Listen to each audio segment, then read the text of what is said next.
This story takes you through the heart-wrenching journey of Eleanor, a woman who must face the weight of her memories as she prepares to sell the home she shared with her late husband, Thomas. As she sifts through decades of love, laughter, and loss, the audience is taken on an emotional ride that explores the power of memories and the bittersweet nature of letting go.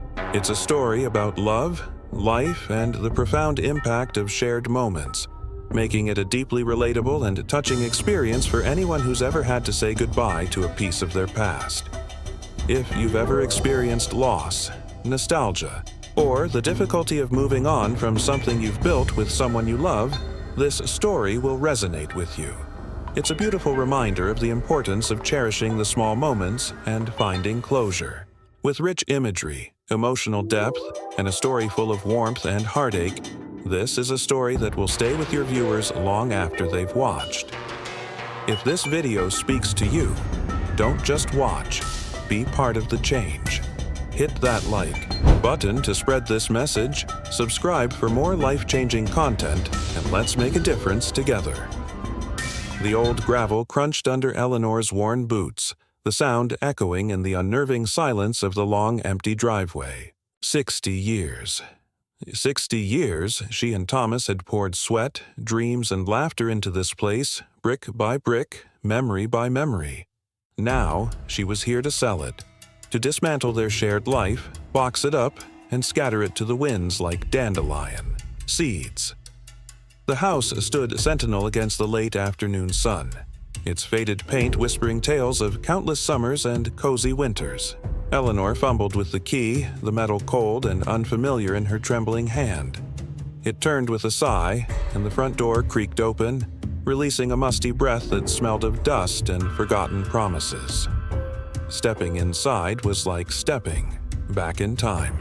The floral wallpaper, though peeling at the edges, still held the ghost of its vibrant past. The worn armchair in the corner, Thomas's favorite, sagged in silent remembrance. Eleanor ran a hand over the smooth, cold surface of the mantelpiece, the spot where they had displayed family photos, a visual chronicle of their life together.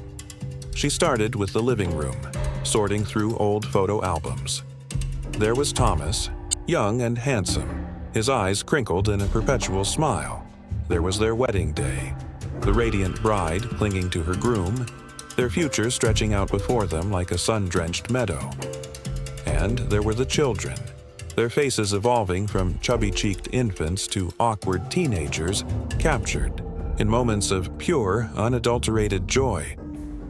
As she packed, a faint melody drifted into her ears, a waltz she hadn't heard in decades. It was Thomas's favorite, the song they danced to on their anniversaries. Eleanor closed her eyes, and for a fleeting moment she saw him, his hand outstretched, his eyes twinkling with love. The vision vanished as quickly as it appeared, leaving, her heart aching with a bittersweet longing. In the kitchen, she found Thomas's old gardening gloves tucked away in a drawer. The leather was cracked and worn, smelling faintly of earth. As she held them, she remembered the vegetable garden he meticulously tended, the vibrant rows of tomatoes, peppers, and beans.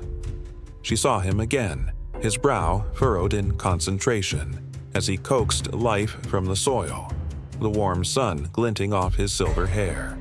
This time, the vision lingered a little longer, and she felt a phantom touch on her hand, his rough, calloused fingers entwined with hers. The upstairs bedrooms were even, more poignant. In their bedroom, she found a small wooden box tucked away in the back of the closet. Inside, nestled on a bed of faded velvet, was the pearl necklace Thomas had given her on their first anniversary.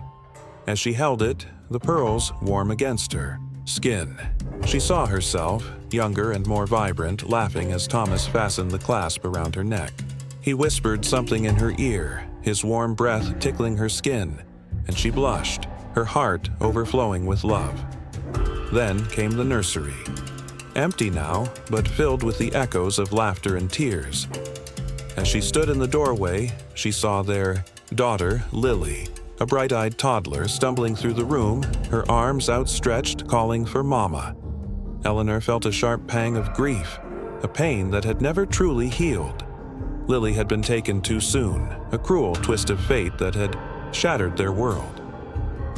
As the days turned into nights, Eleanor became increasingly haunted by these glimpses of the past. They weren't just memories. They felt real, like living in a parallel dimension where Thomas and Lily were still alive, their laughter echoing through the halls.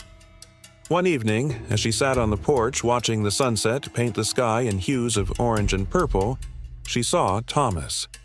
He was sitting in his old wicker chair, a pipe in his hand, his eyes fixed on the horizon. She gasped, unsure if she was dreaming. "Thomas," she whispered. He turned, his smile as warm and familiar as ever. "Eleanor," he said, his voice a gentle rumble. "It's good to see you home." "But how?" she stammered. "We never truly left, my love," he said, gesturing around the porch. "This house is a part of us, just as we are a part of it." Eleanor looked around and she saw Lily playing in the garden, her laughter ringing out like wind chimes. It wasn't a hallucination. It felt real. "I don't understand," she said, tears streaming down her face. "Sometimes," Thomas said, "love is so strong that it transcends time and space. This house holds our love, Eleanor, and it holds us." He reached out and took her hand, his touch warm and solid. "Don't sell it, Eleanor," he pleaded. "Don't sell us." The decision was clear, wasn't it? She couldn't discard her life, their lives, so carelessly. She would stay. She would live in this house, surrounded by the echoes of her love, her family. She would embrace the memories, both joyful and painful, for they were all a part of her. Then came the twist. The next morning, a real estate agent contacted Eleanor, a woman named Sarah, eager to finalize the sale. As Sarah walked through the house, she mentioned something that made Eleanor's blood run cold. "It's a beautiful place," Sarah said. "But you know, everyone says it's haunted. They say a young girl died here years ago, and that her parents never recovered. Heartbreaking."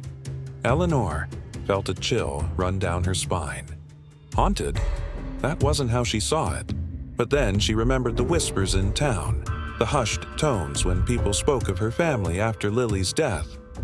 They pitied her, calling her eccentric, a woman lost in her grief.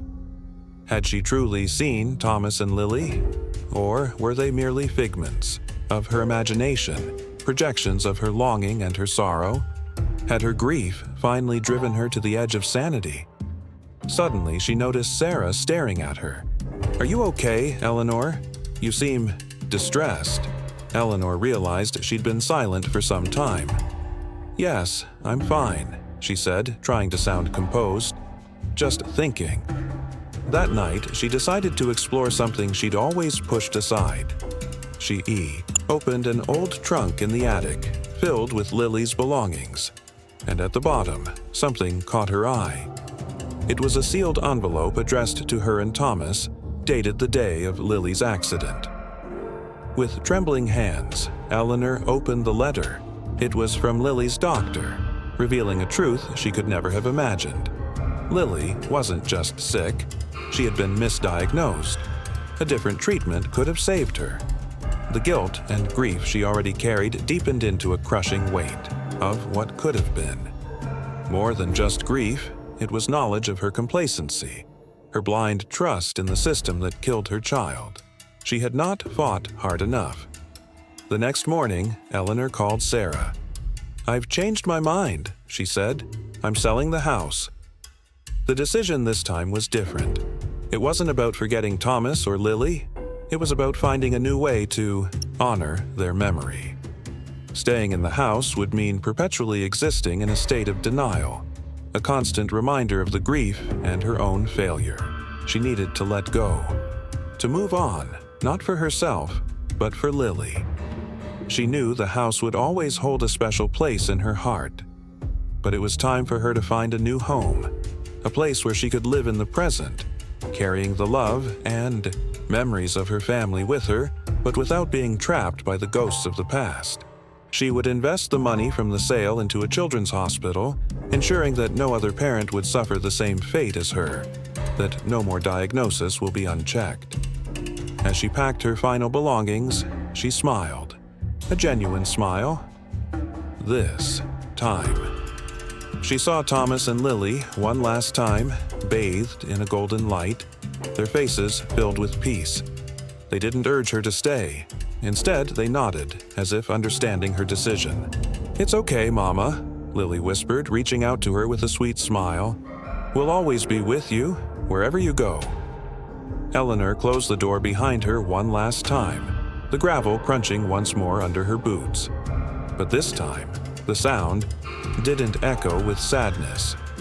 It rang with hope, with closure, and with the promise of a new beginning. She wasn't leaving her memories behind. She was taking them with her, etched forever in her heart, ready to face the future, for herself and for Lily.